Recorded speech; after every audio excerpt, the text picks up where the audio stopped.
शिवराय रामकृष्ण हरी संगमनेरमध्ये प्रवचन सांगणाऱ्या व्यक्तीच्या तोंडी नथुरामाची भाषा आहे. काँग्रेसचे ज्येष्ठ नेते आदरणीय बाळासाहेब थोरात हे समाजातील विघातक वृत्तींना विरोध करतात, म्हणून त्यांना उघडपणे जीवे मारण्याची धमकी दिली जात आहे. गृहमंत्री महोदयांना माझा प्रश्न आहे, राज्यात पोलिसांचा धाक आहे की नाही?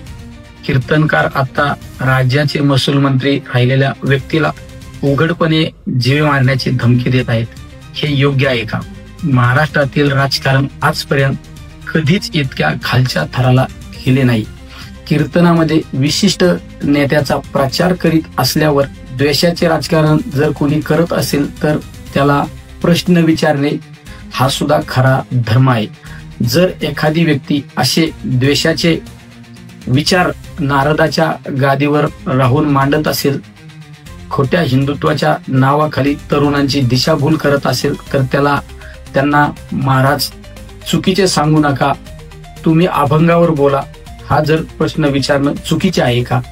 तरी अशी जी घटना घडली त्या घटनेचा मी खऱ्या अर्थाने निषेध व्यक्त करतो आणि नारदाच्या गादीवर वारकऱ्याने धर्माबद्दल असो किंवा साधू संतांवर बोलणं हेच योग्य आहे, हे या ठिकाणी मी सांगू इच्छितो. रामकृष्ण हरी.